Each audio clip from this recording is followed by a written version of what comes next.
ನಾನು ಮೊನ್ನೆ ಪತ್ರಿಕಾಗೋಷ್ಠಿಯಲ್ಲಿ ಸವಾಲ್ ಹಾಕಿದ್ದೆ, ನಿಮ್ಮ ಆಯ್ಕೆ ಎಷ್ಟು ಭ್ರಷ್ಟಾಚಾರದಿಂದ ಕೂಡಿದೆ ಅಂತಕ್ಕಂಥದ್ದು ನಾನು ಹೇಳಿದ್ದೆ.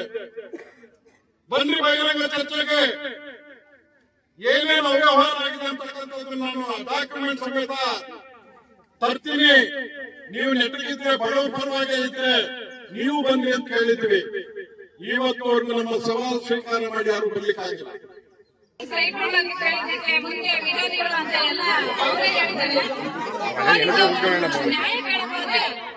ವಿರೋಧಿಗಳು ಅಂತ ನಮ್ಮನ್ನ ಎಲ್ಲ ಇನ್ಸ್ಟಾಗ್ರಾಮ್ ಕಳಿಸಿದ್ದಾರೆ ಸರ್. ನಮ್ಮನ್ನ ಎಲ್ಲರೂ ನೀವು ಸುಳ್ಳು ಸುದ್ದಿ ಅಂತ ಹೇಳಿದ್ರೆ ಅವರು ನಮಗೆ ಸರಿಗಿಲ್ಲ, ಮನೆ ಇಲ್ಲ, ಏನೇ ಇಲ್ಲ ಸರ್. ಇಂಥ ನ್ಯಾಯ ಕೊಡ್ಬೇಕು ನಮ್ಗೆ, ಬೇಕೇ ಬೇಕು, ಬೇಕೇ ಬೇಕು. ನಿವೇಶನ ವಂಚಿತರಿಂದ ತಾಲೂಕು ಪಂಚಾಯಿತಿ ಆವರಣದಲ್ಲಿ ಬೃಹತ್ ಪ್ರತಿಭಟನೆ.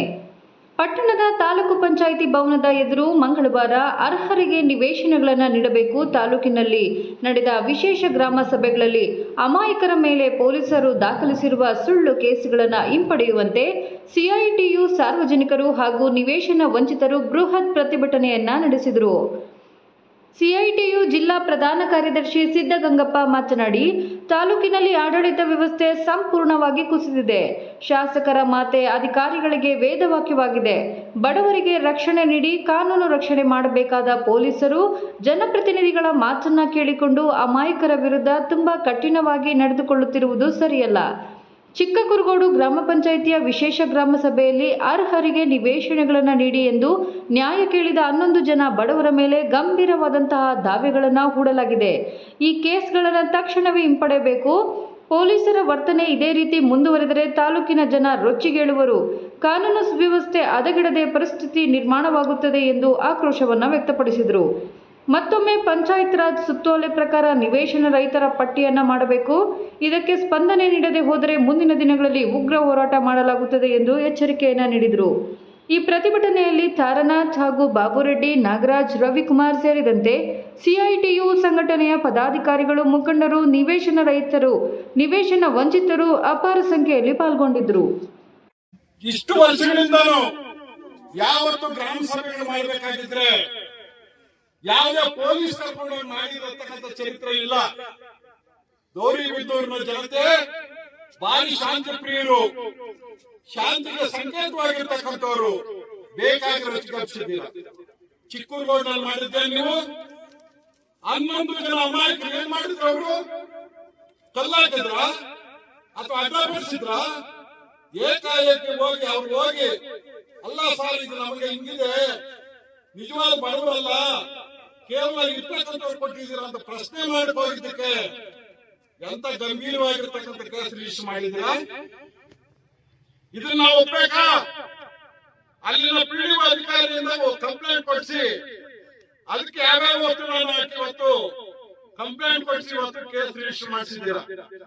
ನಾವು ಈ ಸಂದರ್ಭದಲ್ಲಿ ಹೇಳ್ತಾ ಇದ್ದೀವಿ, ಗೌರವಾನ್ವಿತವಾಗಿ ಕೇಳ್ತಾ ಇದ್ದೀವಿ, ಅದನ್ನ ಕರೆಕ್ಟ್ ಆಗಿ ತನಿಖೆ ಮಾಡಿ ಆ ಒಂದು ಕಂಪ್ಲೇಂಟ್ ಸಂಪೂರ್ಣವಾಗಿ ಸುಳ್ಳಾಗಿರ್ತಕ್ಕಂಥದ್ದು, ಒತ್ತಡಕ್ಕಾಗಿರ್ತಕ್ಕಂಥದ್ದು, ಅದನ್ನ ರದ್ದುಪಡಿಸ್ತಕ್ಕಂಥ ಕೆಲಸ ಮಾಡಬೇಕಾಗಿದೆ. ಅದು ಬಿಟ್ಟು ನೀವೇನಾದ್ರೂ ನಿಮ್ಮ ಪಿಸ್ಟೇಜ್ ಹಾಕೊಂಡು ಕೇಸನ್ನ ಹಂಗೆ ಮುಂದುವರಿಸದೆ ಆದ್ರೆ ಬಹುಶಃ ಮುಂದಿನ ದಿನಗಳು ಚೆನ್ನಾಗಿರಲ್ಲ ಅಂತ ಹೇಳಿ ನಾನು ಈ ಸಂದರ್ಭದಲ್ಲಿ ಎಚ್ಚರಿಕೆ ಕೊಡ್ತಾ ಇದ್ದೀನಿ. ನರಸಾಪುರದಲ್ಲಿ ನಕ್ಲಹಳ್ಳಿ ಪಂಚಾಯತಿಯಲ್ಲಿ ಕೂಲಿ ಹೋಗಿರ್ತಕ್ಕಂಥ ಜನ ಹೋಗಿ ಬಡವರಿಗೆ ಸೈಟ್ ಕೊಡಿ ಅಂತ ಕೇಳಕ್ ಹೋಗಿದ್ರೆ ಅಲ್ಲಿರ್ತಕ್ಕಂಥ ಮಕ್ಕರಿ ಚಳಿಕಾಯಿ ಸಿಗ್ತದೆ ಎಲ್ಲ ತಗೊಂಡು ಅಲ್ಲಿ ಇರ್ತಕ್ಕಂಥವ್ರನ್ನೆಲ್ಲ ತಗೊಂಡು ಫೋನ್ ಅರೆಸ್ಟ್ ಮಾಡ್ತಿರಲ್ಲ. ನಾವೇನ್ ಭಯೋತ್ಪಾದಕ? ಈ ತಾಲೂಕಿನಲ್ಲಿ 106 ವರ್ಷಗಳಿಂದ ದುಡಿತಕ್ಕಂಥ ಜನ ನಾವು. ಇವತ್ತು ಅಧಿಕಾರ ಶಾಶ್ವತ ಅಲ್ಲ, ದೌರ್ಜನ್ಯದಿಂದ ಏನು ಗೆಲ್ಲಿಕ್ಕಾಗೋದಿಲ್ಲ.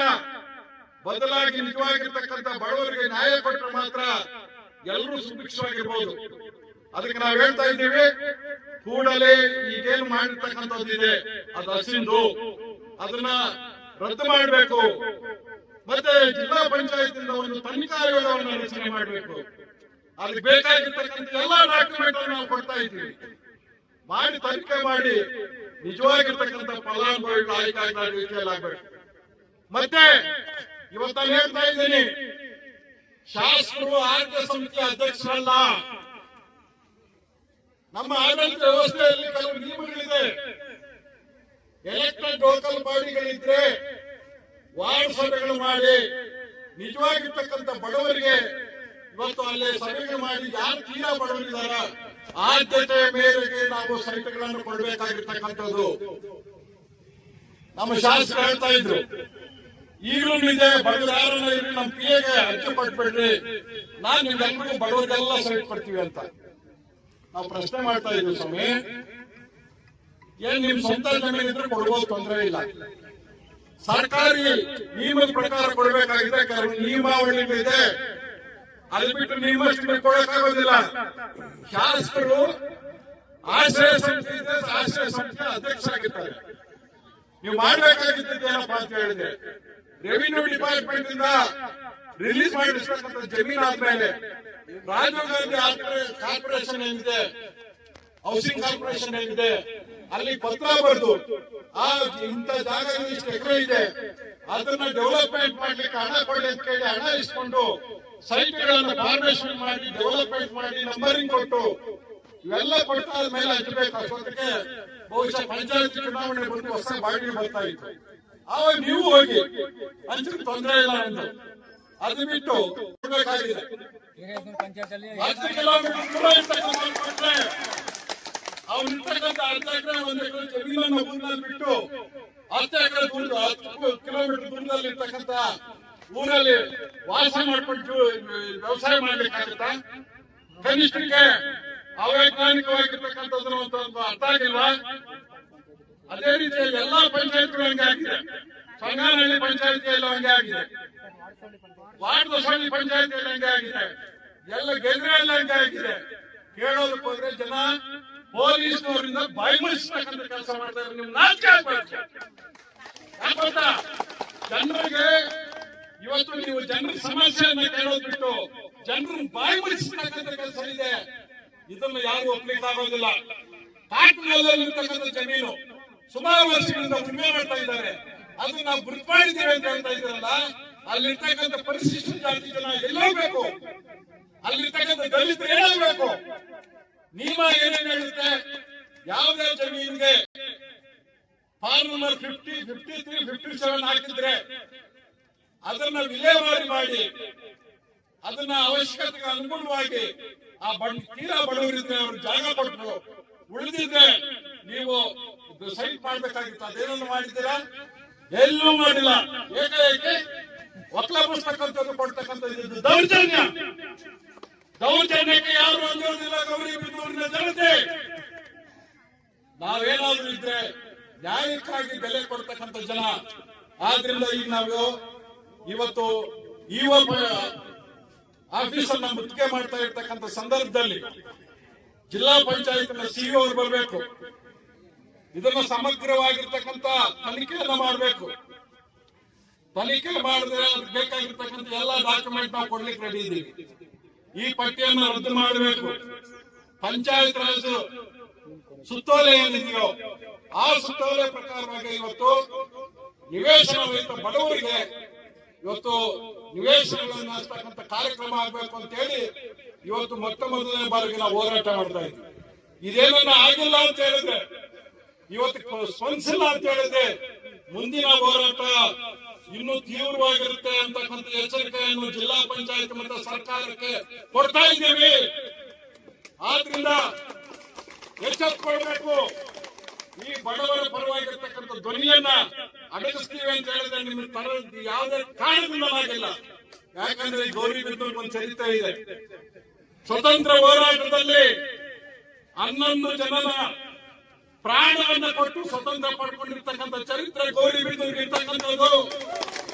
ಅಂತ ನಾಟಕ ಹುಟ್ಟಿರ್ತಕ್ಕಂಥ ನಮಗೆ ನಿಮ್ಮ ಬೆದರಿಕೆಗಳು, ನಿಮ್ಮ ಕೇಸ್ಗಳು, ಸುಮೋಟೋ ಕೇಸ್ ಅಂತ ಹೇಳಿ ಸೋಷಿಯಲ್ ಮೀಡಿಯಾದಲ್ಲಿ ಬಿಡ್ತಾ ಇದ್ದೀರಲ್ಲ, ನಾಚಿಕೆ ಆಗ್ಬೇಕು.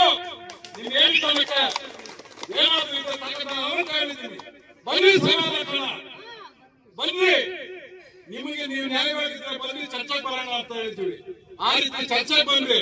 ಅದು ಬಿಟ್ಟು ಸೋಷಿಯಲ್ ಮೀಡಿಯಾಗಳಲ್ಲಿ ಆಗ್ತಕ್ಕಂಥದ್ದು, ಇಲ್ಲ ಸಾಲದ ಇದ್ಕೊಳ್ತಕ್ಕಂಥದ್ದು ಇವೆಲ್ಲ ಬಿಟ್ಬಿಟ್ಟು ನಿಜವಾಗಿರ್ತಕ್ಕಂಥ ಬಡವರ ಪರವಾಗಿ ಕೆಲಸ ಮಾಡೋದಿದ್ರೆ ಈ ಪಟ್ಟಿಯನ್ನು ರದ್ದು ಮಾಡಿ ಹೊಸ ಪಟ್ಟಿಯನ್ನು ನಿಯಮಾನುಸಾರ ಪ್ರಾರಂಭ ಮಾಡಬೇಕು. ಬಡವರಿಗೆ ಯಾವುದೇ ರೀತಿಯ ಜಮೀನು ಉಳಿತಕ್ಕಂಥ ಜಮೀನು ಒತ್ತಲೆ ಪಡಿಸಬಾರ್ದು. ಬಗರು ಸಪ್ತಿ ಈಗೇನು ಆಗ್ತಾ ಇದೆ, ಆ ಮುಖಾಂತರವಾಗ ಬಡವರಿಗೆ ಭೂಮಿ ಹಂಚಬೇಕು.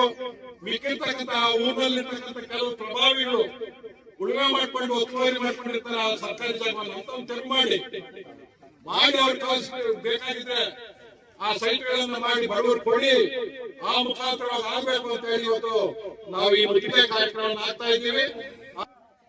ಬಡವರಿಗೆ ನಿವೇಶನ ಕೊಡ್ತಕ್ಕಂಥದ್ದು ಆಗ್ಬೇಕು ಅಂತ ನಾವು ಒತ್ತಾಯ ಮಾಡ್ತಾ ಇದ್ದೀವಿ. ಆದ್ರೆ ನೀವೇನು ಗ್ರಾಮ ಸಭೆಗಳನ್ನ ಮಾಡಿದ್ದೀರಾ, ಫಲಾನುಭವಿಗಳನ್ನ ಆಯ್ಕೆ ಮಾಡಿದ್ದೀವಿ ಅಂತ ಹೇಳ್ತಾ ಇದ್ದೀರಾ, ಇದು ಸಂಪೂರ್ಣವಾಗಿ ಪಂಚಾಯತ್ ರಾಜ್ ಇಲಾಖೆಯ ಸುತ್ತೋಲೆಗೆ ವಿರುದ್ಧವಾಗಿರ್ತಕ್ಕಂಥ ರೀತಿಯಲ್ಲಿ ಮಾಡಿರತಕ್ಕಂಥದನ್ನ ನಾವು ಒಪ್ಲಿಕ್ಕಾಗ್ತಾ ಇಲ್ಲ.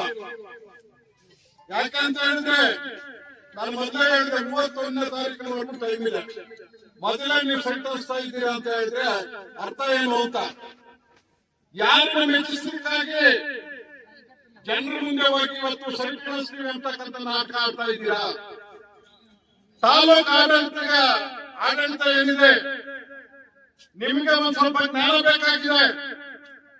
ಜನಪ್ರತಿನಿಧಿಗಳು ನಾವು ಹೇಳ್ತೀವಿ, ನಮ್ಮ ಮೂಗಿನ ನೇರಕ್ಕೆ ಹಿಂಗಾಗ್ಬೇಕು ಅಂತ ಹೇಳ್ತಾ ಇರ್ತೀವಿ. ಕಾನೂನಿನ ಚೌಕಟ್ಟಲ್ಲಿ ರಕ್ಷಣೆ ಮಾಡ್ತಾ ಇರ್ತಕ್ಕಂಥ ಕರ್ತವ್ಯ ಇರ್ತಕ್ಕಂಥದ್ದು ಆಡಳಿತ ನಡೆಸ್ತಕ್ಕಂಥವ್ರಿಗೆ. ಅದನ್ನು ಬಿಟ್ಟು ಏನ್ ಮಾಡಿದ್ದೀರಾ? ಈಗ ಹೇಳ್ತಾ ಇದ್ದೀವಿ, ಮಾನ್ಯ ಜಿಲ್ಲಾ ಪಂಚಾಯತ್ ಸಿಇಒ ಅವರು ಬರಬೇಕು, ಈಗೇನು ಆಯ್ಕೆ ಪಟ್ಟಿ ಅಂತ ಹೇಳ್ತಾ ಇದ್ದಾರೆ, ಇದು ಸಂಪೂರ್ಣವಾಗಿ ನಿಯಮಕ್ಕೆ ವಿರುದ್ಧವಾಗಿರ್ತಕ್ಕಂಥದ್ದು. ಕೂಡಲೇ ರದ್ದು ಮಾಡಿ ಹೊಸದಾಗಿ ಎಲ್ಲಾ ಬಡವರಿಗೂ ಕೊಡ್ತಕ್ಕಂಥ ರೀತಿಯಲ್ಲಿ ವ್ಯವಸ್ಥೆ ಆಗ್ಬೇಕು ಅಂತಕ್ಕಂಥದ್ದು ನಾವು ಒತ್ತಾಯ ಮಾಡ್ತಾ ಇರ್ತೇವೆ. ಸ್ವಾಮಿ, ನೀವೇನ್ ಮಾಡಿದ್ರು? ನೀವು ಸೈಟ್ ಕಳಿಸ್ತೀವಿ ಅಂತ ಹೋದಾಗ, ಇವತ್ತು ಕಾನೂನು ಬಾಹಿರವಾಗಿರ್ತಕ್ಕಂಥದ್ದಕ್ಕೆ ಹೋದಾಗ ಅಥವಾ ಉಳ್ಳವರಿಗೆ ಕೊಡೋದಕ್ಕೆ ಹೋದಾಗ ಅಲ್ಲಿನ ಬಡವರು ಪ್ರತಿಭಟನೆ ಮಾಡಿದ್ರೆ ಅವ್ರ ಧ್ವನಿಯನ್ನ ಅಡಗಿಸಲಿಕ್ಕೆ ಪೊಲೀಸರನ್ನ ಉಪಯೋಗಿಸ್ತೀರಾ? ಪೊಲೀಸರು ಕೂಡ ಹೇಳ್ತಾ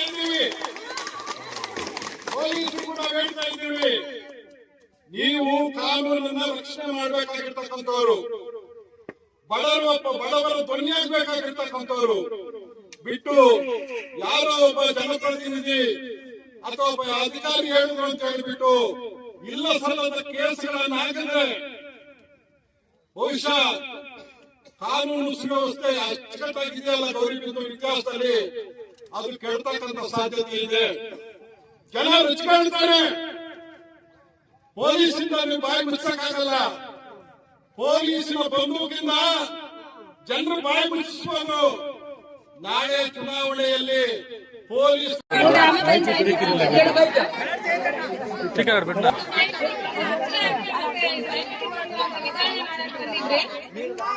ನಮ್ಮ ಸೈಟ್ ಮುಂದೆ ವಿರೋಧಿಗಳು ಅಂತ ಎಲ್ಲ ಅವರೇ ಹೇಳಿದ್ದಾರೆ. ನ್ಯಾಯ ಕೇಳಬಹುದೇ? ಇವರು ವಿರೋಧಿಗಳು ಅಂತ ನಮ್ಮನ್ನ ಎಲ್ಲ ವಿಡಿಯೋಗಳಾಗಿ ಇನ್ಸ್ಟಾಗ್ರಾಮ್ ಕಳಿಸಿದ್ರೆ ಸರ್, ನಮ್ಮನ್ನ ಎಲ್ಲರೂ ನೀವು ಸುಳ್ಳು ಸುದ್ದಿ ಅಂತ ಹೇಳಿದ್ರೆ ಅವರು ನಮಗೆ ಸೈಟ್ ಇಲ್ಲ, ಮನೆ ಇಲ್ಲ, ಏನೂ ಇಲ್ಲ ಸರ್. ಇಂಥ ನ್ಯಾಯ ಕೊಡ್ಬೇಕು ನಮ್ಗೆ. ಬೇಕೇ ಬೇಕು.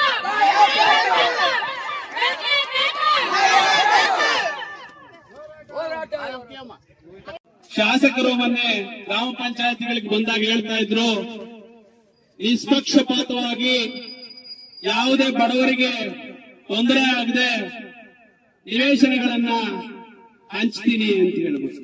ಸ್ವಾಮಿ, ನಾನು ಒಂದೇ ಒಂದು ಶಾಸಕರನ್ನ ಕೇಳೋದಕ್ಕೆ ಇಷ್ಟಪಡ್ತೀನಿ. ಗ್ರಾಮ ಪಂಚಾಯತಿ ಬಾಡಿಗಳು ಇದ್ದಾಗ ಮಾಡಿರ್ತಕ್ಕಂಥ ಪಟ್ಟಿಗಳು ಏನಿತ್ತು ಅದು ರಿಯಾಲಿಟಿ ಇರ್ತಕ್ಕಂಥ ಪಟ್ಟಿಗಳು. ಈಗಾಗಲೇ ಬಾಡಿಗಳು ಡಿಸ್ಕ್ವಾಲಿಫೈಡ್ ಆಗಿ ಅವಧಿ ಮುಗಿದ ಮೇಲೆ ನೀವು ಗ್ರಾಮ ಸಭೆಗಳನ್ನ ಮಾಡೋ ಅವಶ್ಯಕತೆ ಏನಿತ್ತು? ತರಾತುರಿಯಲ್ಲಿ ಗ್ರಾಮ ಸಭೆಗಳನ್ನ ಹಮ್ಮಿಕೊಂಡು ನೀವು ರಾಜಕೀಯ ಮಾಡ್ತಾರೆ, ದಬ್ಬಾಳಿಕೆ ಮಾಡ್ತಾರೆ, ಗಲಾಟೆಗಳು ಮಾಡಿಸ್ತಾರೆ ಅಂತ ಹೇಳಿ ಗ್ರಾಮ ಸಭೆಗಳಲ್ಲಿ ನೀವು ಮಾತಾಡೋದು ತಪ್ಪು. ಒಬ್ಬ ಜನಪ್ರತಿನಿಧಿಯಾಗಿ ತಾವು ಗ್ರಾಮ ಸಭೆಗಳಲ್ಲಿ ವಿರೋಧ ಪಕ್ಷದವರನ್ನ ಹತ್ತಿಕ್ಕುವ ಕೆಲಸವನ್ನ ಮಾಡೋದು ತಪ್ಪು. ಪಕ್ಷ ರಾಜಕಾರಣ ಇವತ್ತಿರುತ್ತೆ, ನಾಳೆ ಹೋಗುತ್ತೆ. ಆದ್ರೆ ಬಡವರ ಕೂಗನ್ನ ಕೇಳುವವರು ಯಾರು?